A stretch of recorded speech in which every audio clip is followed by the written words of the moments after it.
ये तो कुछ टेक्निकल के कारण प्रॉब्लम हुआ था। चलिए अभी हम लोग जो है फिर से आते हैं, come to the point in your topics, और अपने टॉपिक पर आते हैं और डिस्कस करते हैं कि लेथल जीन्स के बारे में। तो देखिए लेथल जीन किसे कहते हैं, तो अभी आपको बता रहे थे कि प्रोटीन जब लेते हैं हम लोग तो प्रोटीन कन्वर्ट करता है आरएनए और डीएनए में, जो केमिकल्स के रूप में होता है सेक्स हार्मोन के रूप में बना देता है। सेक्स हार्मोन भी है, तो हार्मोन निकल रहा है, जैसे अंडा खाते था, अंडा क्या है, सेक्स हार्मोन ही है, स्पर्म और ओवम ही है, और उसके साथ साथ हार्मोन्स का मटेरियल है। तो जिस तरह से एक बर्ड्स में अगर हम लोग एक्सपेरिमेंट करते हैं तो अंडा में निकल जा रहा है हार्मोन्स, उसी तरह से ह्यूमन में भी होता है जो प्रोटीन से तैयार होता है। तो वही कह रहा है, देखिए लेथल जीन किसे कहते हैं, क्या है, लेथल जीन। इसलिए कोई भी बच्चा जब ग्रोथ करता है, माँ के गर्भ में पैदा होता है, तो वहीं से उसको प्रोटीन की मात्रा बढ़ना शुरू होता है हाई लेवल का। बच्चे पैदा होता है तो उसको दूध दे रहे हैं, मांस मछली खिला रहे हैं, माँ उसे दूध पिला रही है, फिर बच्चा बड़ा होता है, फिर वो उसका बॉडी में अपना हार्मोन्स जब तैयार होते हैं। इसीलिए कहा जाता है कि बाल बच्चा को कम से कम बच्चे को जो है 15 साल तक पोस पाल दिया तो वो आगे जाके फल देने के लायक हो गया और रिप्रोडक्शन भी कर देगा। दूसरी बात है क्या, रिप्रोडक्शन के लायक भी बन जाता है।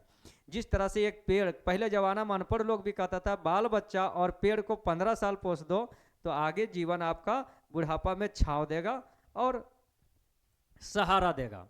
और आज भी कहावत वो सही है कि 15 साल तक बच्चे को हाई लेवल की न्यूट्रिशन हमेशा देते रहना चाहिए ताकि उसकी बॉडी ग्रोथ में किसी तरह से दिक्कत ना हो। अब आ जाते हैं लेथल जीन के बारे में, किसमें आ जाते हैं, लेथल जीन। लेथल जीन किसे कहते हैं, कहते हैं the protein coded by certain gene. जो प्रोटीन कोडेड होता है by certain gene are responsible for the survive of the organism, जो ऑर्गेनिज्म को सर्वाइव करता है। यानी कि प्रोटीन कोडेड हमारे बॉडी के अंदर जो होता है, प्रोटीन कोडेड जो कुछ ऐसे जो होता है सर्टेन जीन, निश्चित जीन में आता है, वो रिस्पॉन्सिबल होता है for survive of the organism, organism को जिंदा रखने में करता है। इफ मुटेजन, अगर वो मुटेजन हो जाए तो क्या हो जाएगा, अगर if mutation is found in any of such gene, अगर कोई जीन में अगर मुटेजन, मुटेजन मीन्स क्या होता है, मुटेजन मतलब होता है डिफॉर्मिटी यानी खराब बन जाना, मुटेजन होता है। यानी mutation is found in any of such gene, ऐसे जीन में आता है मे काउ, जिस कारण से the synthesis of the non functional protein, और वो साइंथेसिस बनाने लगता है नॉन फंक्शनल प्रोटीन के रूप में होता है, एंड देयर बाय इफेक्ट, और ये प्रभावित करता है किसको, तो the viability of an individual, और एक इंडिविजुअल को वायबिलिटी को प्रॉब्लम करता है। यानी कि एक इंडिविजुअल मतलब होता है प्राणी की वायबिलिटी में प्रॉब्लम करता है, यानी कि जिंदा रहने में उसको प्रॉब्लम करने लगता है। जीन विथ वायबिलिटी इफेक्टिंग, अगर कोई जीन जो होता है वायबिलिटी इफेक्टिंग हो जाता है, जैसे क्रोमोजोम जो होता है, स्पर्म और ओवम जो होता है वायबिलिटी, अगर वो अच्छा से सरवाइव नहीं कर पा रहा है और डिफेक्ट हो गया, खराब हो जाता है, तो उसी को मुटेजन कहते हैं। तो यही कह रहा है कि gene with viability effecting mutation are called, इसे लेथल जीन कहते हैं। क्या कहते हैं, लेथल जीन। इतनी भाषा में जानो कि जो बच्चा है वो लंगड़ा लूल्हा काना पैदा हुआ तो वो तो क्या हो गया, मुटेजन के अंदर आ गया, मतलब कि एक नॉर्मल नहीं बन पाया। उसी तरह से अगर किसी फीमेल या मेल में यानी कि उसका क्रोमोजोम जो होता है यानी ओवम और स्पर्म अगर वो सही से नहीं बन पाता है तो उसे हम लोग मुटेजन कहते हैं। क्या कह देते हैं, मुटेजन। तो अगर मुटेजन होता है वहां पर तो लेथल किसके कारण, ड्यू टू प्रोटीन डिफेक्टिव के कारण आ जाता है। तो यहाँ देखिए लेथल जीन होता है, there are two types of gene. इस तरह से जीन दो प्रकार के हो जाता है, एक हो जाता है डोमिनेंट और एक हो जाता है रिसेसिव। दो प्रकार का आ जाता है। डोमिनेंट और रिसेसिव में क्या होता है, एक हो जाता है डोमिनेंट लेथल जीन और एक होता है रिसेसिव लेथल जीन। तो डोमिनेंट लेथल जीन क्या, जो बच्चा एक होता है लंगड़ा लूल्हा काना दिख रहा है और एक वो कि शरीर से अच्छा दिख रहा है लेकिन पागल है, समझ में। तो ऐसे जीन जो मुटेजन होता है वो दो तरह से होता है, यानी कि मेल का स्पर्म अगर मुटेजन हो गया, खराब हो गया, या फीमेल का ओवम खराब हो गया तो क्या होगा, तो ऐसी स्थिति में क्या उसका बच्चा जो पैदा होगा तो डोमिनेंट ये क्या होता है, लेथल जीन के रूप में भी दिखेगा। और रिसेसिव लेथल जीन में तो डोमिनेंट लेथल जीन क्या होता है, रिसेसिव लेथल जीन और डोमिनेंट लेथल जीन होता है। अब डोमिनेंट लेथल जीन क्या है, कहते हैं in case of dominant lethal gene, अगर ऐसी स्थिति में डोमिनेंट लेथल जीन दिखाता है हेट्रोजाइगोस फाइल्स होता है। हेट्रोजाइगोस मतलब क्या होता है, कोई लड़का पैदा हो गया, बेटा पैदा हो गया, तो यहाँ कहता है हेट्रोजाइगोस फेल्स होता है टू सर्वाइव, वो जिंदा रहने के में असक्षम हो जाता है, यानी असफल हो जाते हैं जिंदा रहने में। हेट्रोजाइगोस फेल टू सर्वाइव होता है और दे डाई, और वो मर जाता है कितना, तो before reproductive age. Reproductive age में कहते देखो यहाँ before reproductive age, reproductive age पहुंचते पहुंचते वो क्या हो जाएगा, मर जाएगा वो बच्चा।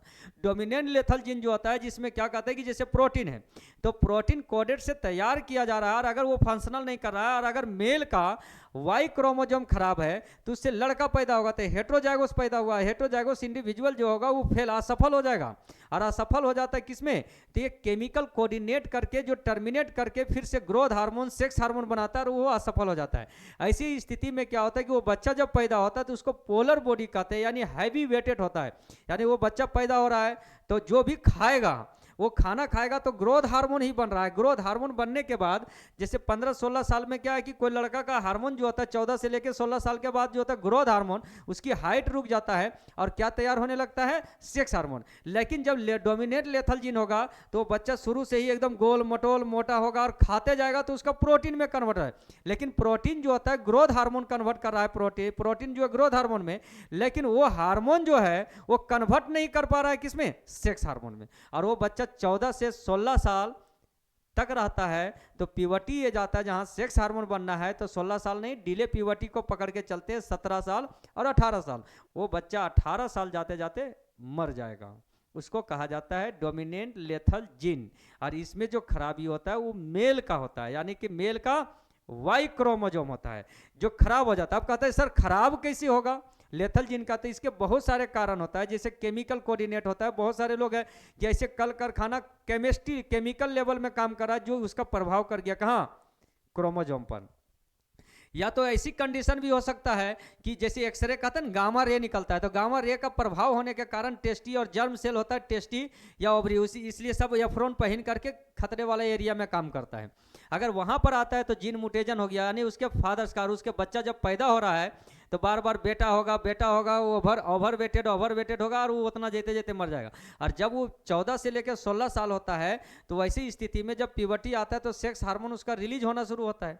तो हर मेल जो होता है आकर्षित होता है फीमेल के लिए, हर लड़का लड़की के ऊपर लाइन मारना शुरू करता है, देखता है उसकी अच्छी बॉडी पर्सनालिटी को आकर्षित करना शुरू कर देता है। लेकिन वो लड़का जो होता है जो डोमिनेंट लेथल जीन है वो मतलब अपने अपोजिट सेक्स जो होता है यानी कि फीमेल की ओर आकर्षित नहीं होगा, उसकी बॉडी आकर्षित नहीं होता है। और उसका सेक्स हार्मोन जब आकर्षित करेगा तो उसका सेंस ऑर्गन जो होता है, जैसे आँख का जो सिस्टम होता है वो फंक्शनल वो क्या होता है, लो फंक्शन करने लगेगा, कान का फंक्शनल लो होने लगेगा, स्मेलिंग कैपेसिटी लो हो जाएगा, समझ में।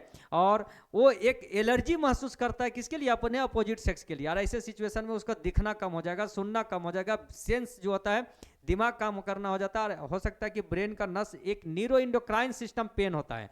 जैसे एक मेल और फीमेल सेक्सुअल के लिए जब एक लड़का लड़की आकर्षित होता है तो उसके सेक्सुअल प्लेजर होता है, अपने आप खिंचाते हुए चला जाता है एक दूसरे को प्यार मोहब्बत में, जैसे कहते हैं कि हार्मोनल रेट है। लेकिन उसको वो सेक्सुअल प्लेजर नहीं होगा, न्यूरो इंडोक्राइन सिस्टम में एक पेन होगा, दर्द होगा, भयानक दर्द होगा। जब डॉक्टर के पास इलाज कराने जाएगा तो कहेगा इसका पता ही नहीं चल रहा कि क्या दर्द है, लेकिन इंडोक्राइन सिस्टम से पेन होता है। जैसे कहते हैं कि पतला नस जो होता है वो रेप्चर करता है, क्योंकि मास्टर ग्लैंड ही माइंड से सप्लाई करता है टेस्टी और ओवरी में फंक्शन करने के लिए क्या चीज़, सेक्स हार्मोन, जहाँ से हार्मोन रिलीज करता है। ये हार्मोन जब रिलीज नहीं होता है और उसका जो सेंस ऑर्गन जो होता है वो रेप्चर करने लगता है और अचानक वो इमरजेंसी में भर्ती करेगा और कोमा में जाएगा और सुतेगा, सुतले रह जाएगा, समझ में, और ये डेथ कर जाएगा। अब आ जाते हैं रिसेसिव लेथल जीन आ जाता है। रिसेसिव ये दो प्रकार का होता है, एक रिसेसिव लेथल जीन होता है। In case of recessive lethal gene ये सिंगल डोमिनेंट जीन होता है, जिसमें सिंगल डोमिनेंट जीन हो गया, गाइन भी प्रोड्यूस करता है द नॉर्मल। ये तो नॉर्मल तो होगा, नॉर्मल फेनोटाइप होता है एंड देयरफॉर, इसलिए कहते हैं द हेटेरोजाइगोस सर्वाइव करता है the effect of lethal gene equal इसे लेथलिटी। लेकिन यहाँ पर लेथलिटी जो रिसेसिव जीन हो गया यहाँ पर वो छुप तो जाता है, लेकिन ये जो होता है कि जिंदा तो रहेगा, यहाँ हेटेरोजाइगोस सर्वाइव करता है and effect on the lethal gene equal इसे लेथलिटी जीन कहते हैं। लेथलिटी जीन जो है जिंदा तो रहेगा, इसमें क्या है कि वो दिखेगा नहीं, एक नॉर्मल तरीके से रहेगा, लेकिन उसका रिप्रोडक्टिव सिस्टम फंक्शन नहीं करता है। और वैसा मेल जो होता है जो किन्नर के श्रेणी के अंदर चला जाता है वो भी बच्चे को जन्म नहीं दे पाएगा, वो जिंदा पूरी लाइफ रहेगा लेकिन उसका रिप्रोडक्टिव सिस्टम ही फंक्शन नहीं करेगा। तो दो तरह का होता है, एक होता है डोमिनेंट लेथल जीन होता है जो तो जिंदा रहेगा, वो रिप्रोडक्टिव एज में मर जाएगा, और एक वो ऐसा रहता है जो जिंदा रहता है लेकिन वो बच्चे को जन्म नहीं दे पाता है, और वो जो होता है इसे लेथलिटी जीन के अंदर कहते हैं। जो रिसेसिव है वो ठीक ठाक है, बॉडी वेट उतना नहीं है, लेकिन सेक्स हार्मोन उसका डेवलप नहीं करा, रिप्रोडक्टिव सिस्टम डेवलप फंक्शनल नहीं है, नॉन फंक्शनल के अंदर चला गया, और वो क्या हो जाएगा, पूरी लाइफ जिएगा लेकिन वो बच्चे को जन्म नहीं दे सकता है। अब आ जाते हैं हम लोग पेडिग्री एनालिसिस, किसके बारे में पढ़ने जा रहे हैं आज जो हम लोग डिस्कस करेंगे। अब जो एक अगला टॉपिक है वो पेडिग्री एनालिसिस क्या है। पेडिग्री एनालिसिस किसे कहते हैं, तो पेडिग्री एनालिसिस में ये देखो दिखाया गया है। पेडिग्री एनालिसिस में देखिए इस तरह से जो बताया गया है, इससे पहले देखिए यहाँ हम लोग राउंड लेते हैं, ये किसको दर्शाने का काम करता है, यानी कि राउंड जो होता है वो फीमेल दर्शाता है, क्या चीज़, फीमेल। और जो ये इस तरह का है ये किसको दर्शाने का काम कर रहा है, मेल। ये साइन के माध्यम से आप समझिएगा कि मेल कौन है और फीमेल कौन है, तो ये फीमेल और ये मेल। लेकिन यहाँ पर इस तरह का जो बना दिया गया है ये किसको दर्शाता है, ये थर्ड जेंडर को दर्शाता है, किसको, थर्ड जेंडर। यानी कि अगर बच्चा किनर पैदा हो गया तो किस तरह से दिखाएगा, इस तरह से दिखा देगा। अब यहाँ जो ब्लैक कलर में दिखाया गया है ये डिजीज, रेड कलर में दिखाया गया डिजीज के बारे में दिखाया गया।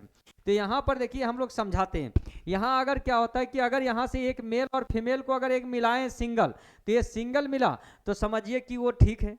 एक मेल जो होता है एक फीमेल से शादी कर रहा है तो ये ठीक है। एक मेल और फीमेल से अगर शादी किया तो इसको मिला दिए एक जोड़ा को, तो इसको कह देते हैं क्या, stranger of the mail and female also mating and produce of their generation, that is a good. अब यहाँ कर रहे एक लड़का जो है एक लड़की अजनबी है, जो दोनों शादी ब्याह कर रहे, दोनों अलग अलग खानदान से है, तो यहाँ पर क्या होता है कि ये जो होता है फैमिली चेन रिकॉर्ड जा रहा है। आज भी लोग कहा जाता है कि देखिए साइंस पर ही आधारित है जो आज कल्चर के रूप से जुड़ा हुआ है। लोग कहता है ना कि अपना रिलेटिव, क्लोज रिलेटिव उससे शादी नहीं करना चाहिए। क्यों नहीं करना चाहिए, क्योंकि जिन जब कोलाइड करेगा तो अदर डिजीज के रूप में लेकर के आ जाएगा और वो जेनेटिक डिजीज के रूप में आता है।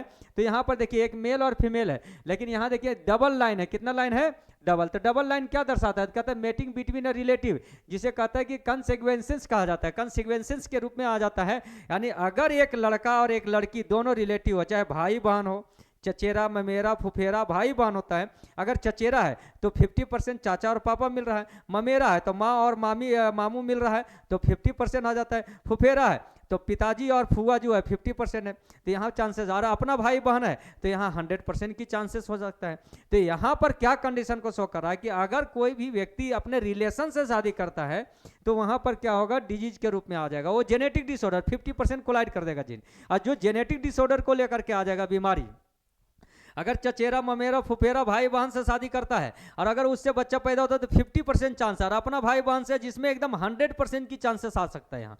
यानी कि केवल वो 0.1% है जो जेनेटिक डिसऑर्डर से बचा सकता है। तो यहाँ पर देखिए मेटिंग बिटवीन अ रिलेटिव यहाँ अगर मिला देता है तो देखिए मेटिंग बिटवीन अ रिलेटिव बनाता है तो पेरेंट्स एंड चिल्ड्रेन, रोमन ये कहता है, जिसमें रोमन कहता है क्या कि नंबर्स को लिया गया है, सिंबल जनरेशन अरबियंस नंबर्स को दर्शाएगा। सिंबॉलिक बर्थ जो होता है order with in a generation, boy girls and boy, जैसे एक लड़का एक लड़की फिर एक लड़का। तीसरा में ये देखिए affecting of unknown sex, unknown sex भी हो सकता है, बच्चा किनर ओनर भी पैदा हो जाएगा, समझ में कोई गारंटी नहीं। अगला कह रहा है कि अबॉर्डेड आएगा या स्टिल बोर्न ऑफ स्प्रीन आ जाता है बच्चा का, और इफेक्टेड इंडिविजुअल भी हो सकता है, बच्चा प्रभावित भी हो सकता है। तो ऐसे में देखिए क्या पेडिग्री एनालिसिस क्या बताता है, देखिए पेडिग्री एनालिसिस क्या है, कहते हैं it is a record of inheritance. ये रिकॉर्ड है इनहेरिटेंस, किसका है, इनहेरिटेंस मीन्स पीढ़ी, ये पीढ़ी का रिकॉर्ड बताता है सर्टेन जेनेटिक ट्रेट, यानी कुछ निश्चित जेनेटिक खानदानी ट्रेट, ट्रेट मतलब होता है कैरेक्टर्स को बताता है फॉर 2 या मोर जनरेशन, 2 या 2 से अधिक जनरेशन को दर्शाने का रिप्रेजेंटेड करते हैं इन the form of a diagram, एक ही डायग्राम में दर्शाता है, या तो फैमिली ट्री कहें या फैमिली चैन कहते हैं, इज कॉल्ड पेडिग्री एनालिसिस। यानी pedigree analysis is a family chain, family tree, या इसे हम लोग कह सकते हैं फैमिली डायग्राम्स कहते हैं, विच रिप्रेजेंट करता है genetic inheritance from 1 generation to more than, या 1 टू मोर देन जनरेशन, एक से अधिक या 2 मोर देन जनरेशन को दर्शाता है। कम से कम 3 पीढ़ी का डिफरेंट होना ही चाहिए अगर खास करके जो शादी ब्याह। और ऐसे भी कोई भी लड़का लड़की को ऐसे भी अपना क्लोज रिलेटिव से शादी नहीं करना चाहिए। अगर ऐसे कहते हैं इमोशनल की भावना में बह के आ जाता है तो अलग बात है, क्योंकि एक लड़का के लिए एक लड़की बना हुआ है। अगर आपको यहाँ से शादी ब्याह के लिए नहीं माल मिल रहा है, जाओ चाइना से शादी कर लो, रसिया से लाओ, समझ में, अमेरिका है, पूरे देश का कोई कोना से, लेकिन अपना 3 पीढ़ी से दूर होना ही चाहिए उसको, क्योंकि आने वाला में रिस्क लेना नहीं चाहिए, समझ में। तो इसलिए पेडिग्री एनालिसिस ये बताने का काम करता है कि पेडिग्री एनालिसिस जो होता है एक जेनेटिक ट्रेस है। देखिए इनहेरिटेंस है, इनहेरिटेंस होता है सर्टेन जीन ट्रेस होता है, कुछ निश्चित जीन का कैरेक्टर्स को बताता है, जो क्या करता है फॉर्म होता है 1 या more generation represent in the form of a diagram, एक डायग्राम एक ही डायग्राम में दर्शाएगा, या ट्री या चैन कहते हैं, इज कॉल्ड पेडिग्री एनालिसिस। अगर थ्योरी आता तो थ्योरी लिख सकते हैं, लेकिन थ्योरी से ज्यादा प्रैक्टिकल एक बात में याद रखिए कि क्या है कि शादी ब्याह जो है बाल बच्चे की जन्म देने के लिए आपको 3 पीढ़ी दूर से लाइए, अपना से नहीं। समझे? अगला आ जाते हैं हम लोग, देखिए लिंकेज। लिंकेज किसे कहते हैं? लिंकेज क्या है? लिंकेज के बारे में हम लोग जानते हैं कि लिंकेज क्या होता है। कहते हैं जीन रिप्रेजेंटेड करता है ऑन सम क्रोमोजोम, कुछ क्रोमोजोम पर हो जाता है जो सेग्रेट एज ए ग्रुप के रूप में होता है, या move together from one generation to next generation. यानी कि लिंकेज क्या है, पहले लिंकेज के बारे में जानिए। तो लिंकेज जीन रिप्रेजेंट करता है ऑन सम क्रोमोजोम, कुछ क्रोमोजोम होता है जो सेग्रेट करता है जो ग्रुप के रूप में जाता है, और move together from one generation to next generation, एक जनरेशन से दूसरा जनरेशन में जाता है। दिस टेंडेंसी ऑफ टू या मोर सर्टेन, जो दो या दो से अधिक जो होता है, certain remain together in the same chromosome, एक ही क्रोमोजोम में होता है ड्यूरिंग हेरिडिटी ट्रांसमिशन, जब हेरिडिटी ट्रांसमिशन करता है इक्वल, इसे लिंकेज कहते हैं। यानी लिंकेज में ये जानो कि दो या दो से अधिक जनरेशन, कितना बच्चा पैदा होता, कहते हैं कि अपने दादा जैसा बीत गया, नाना जैसा मिल गया, नानी, जबकि यहाँ माँ बाप है, माँ बाप जैसा भी मिलेगा, दादा दादी जैसा मिलेगा, नाना नानी जैसा मिलेगा। तो समझिए दो या दो से अधिक जीन अगर कहता है मूव टुगेदर, एक साथ फॉर्म करता है, और यही टेंडेंसी होता है जो from one generation to next generation equal linkage, जिसे क्या कहते हैं? लिंकेज कहते हैं, जिसे हेरिडिटी भी कहते हैं, जेनेटिक्स भी कहते हैं, या इसको हम लोग कह देते हैं जेनेटिक्स ट्रेट भी कहा जाता है, खानदानी लक्षण के रूप में। अब आ जाएंगे हम लोग जीन मैप। किसके बारे में आ जाते हैं? जीन मैप के बारे में। देखिए जीन मैप किसे कहते हैं? तो यहाँ देखिए लिंकेज भी एकदम आसान टॉपिक के अंदर आता है। लिंकेज भी हमारा लिख सकते हैं कि क्रोमोजोम जो एक जनरेशन से दूसरे जनरेशन में एक साथ सेग्रेट करता है, मूव करता है, यानी कि ग्रुप ऑफ क्रोमोजोम्स के रूप में जो दर्शाता है। यानी कथन कि कोई बच्चा पैदा हुआ तो दिख गया कि ये पापा जैसा है, मम्मी जैसा है, दादा जैसा, दादी जैसा, नाना जैसा, नानी जैसा, कभी नहीं कहेगा पड़ोसी जैसा है। अगर पड़ोसी जैसा कह देता है और अगर हो जाता है तो आप समझ जाइएगा कि क्या कंडीशन शो कर रहा है। समझ में नहीं? तो ये लिंकेज आ जाता है। अब आ जाते हैं जीन मैप। जीन मैप किसे कहते हैं? कहते हैं कि chromosome map are constructed by direct, ये कहता है by directly converting the cross over of frequency या वैल्यू बिटवीन, कहता है value between a gene in, कहता है हाइपोथेटिकल डिस्टेंस, जो हाइपोथेटिकल डिस्टेंस करता है अलोंग विद द क्रोमोजोम, किसके साथ? क्रोमोजोम के माध्यम से करता है।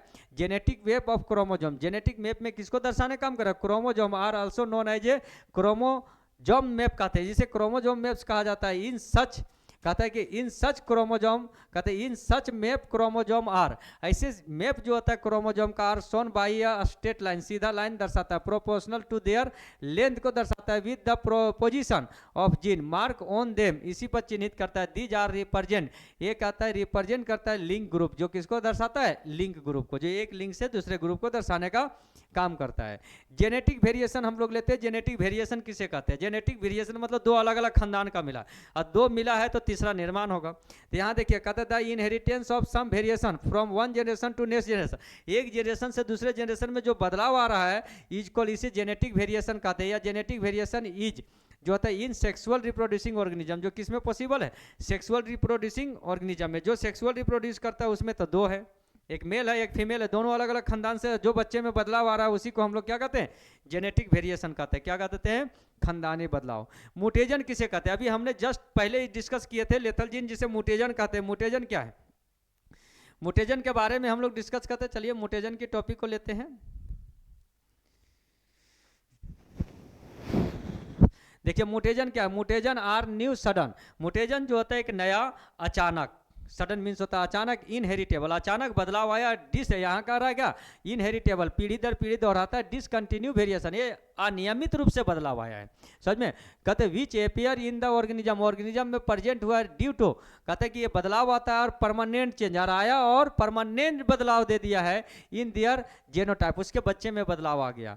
कहते the term mutation war introduce, इस टर्म म्यूटेशन को जो होता है इंट्रोड्यूस दिया था किसने?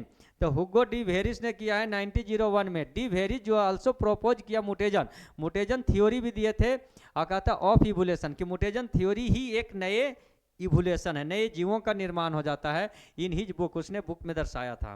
कहता है कि द म्यूटेशन थ्योरी पब्लिश किया गया इन 1903 में, 1903 ईस्वी में हुगो डी वेरिस ने म्यूटेशन को क्या कर दिया?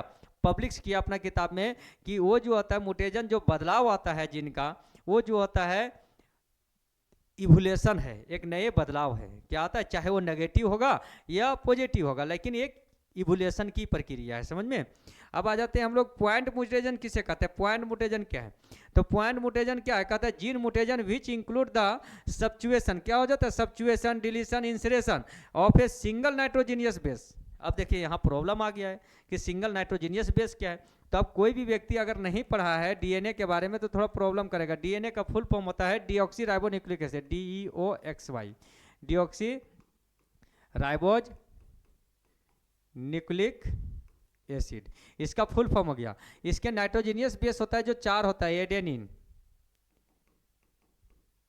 दूसरा हो जाता है ग्वानिन, GUININE, ग्वानिन, तीसरा में हो जाता है साइटोसिन, और चौथा में हो जाता है थाइमिन।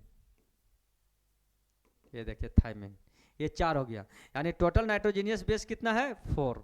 यानी हर डीएनए में कितना नाइट्रोजीनियस बेस होता है 4 होता है।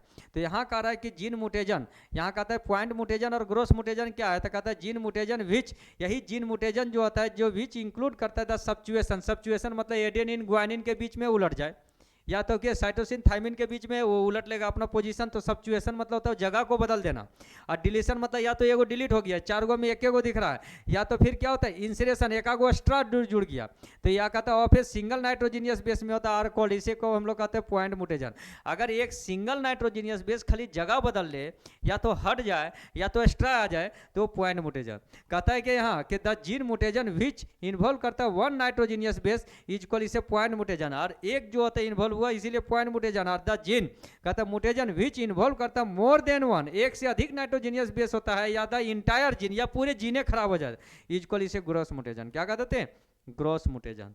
यहाँ तक आप लोग को दिक्कत, ग्रोस म्यूटेशन यानी एक से अधिक या पूरे जीन खराब हो जाए। और जीन म्यूटेशन मतलब कि पॉइंट म्यूटेशन जो होता है एक नाइट्रोजीनियस बेस खराब हो जाए। अब नाइट्रोजीनियस बेस में क्या होगा, तो उसमें क्या हो जाता है बदलाव आ जाता है, सब्चुएशन, डिलीशन, इंसरेशन, तीनों में से कुछ भी आ जाता है। अब यहाँ पर आ जाते हैं हम लोग a sex determination. Sex determination क्या है, sex determination, how to sex determination in human beings, या बॉयज या गर्ल्स, या male and female. Tomorrow I will discuss about this topics. I have well defined how to determination of sex in human beings and who is responsible of sex determination in human beings, male या female. यानी कि बच्चे को sex determination में बेटा होगा कि ये बेटी होगा, वो किसके सेक्स क्रोमोसोम पर डिपेंड करता है, कौन निर्धारित करता है, तो लड़का पर या लड़की पर डिपेंड करता है, या माँ पर या बाप पर कर सकते हैं। तो फादर इज ए, यानी फादर या male is a fully responsible for sex determination of the baby. समझ में, यानी कि एक पेरेंट्स में पिता जो है या मेल जो है वो सेक्स डिटर्मिनेशन उसी के क्रोमोसोम पर निर्धारित होता है कि बेटा होगा या बेटी होगा। जिस टॉपिक को हम लोग कल आएंगे और पूरी अच्छी तरह से बताएंगे। आज यहीं तक, आज जो है आज यहीं तक का क्लास रखते हैं, और सी यू टुमारो, कल मिलते हैं। और आप लोग भी थोड़ा इस टॉपिक से पढ़ लेंगे, और जो भी रिलेटेड क्वेश्चन होगा आप लोग क्रिएट करके लाएंगे, हम लोग सॉल्व कर देंगे, ठीक ना।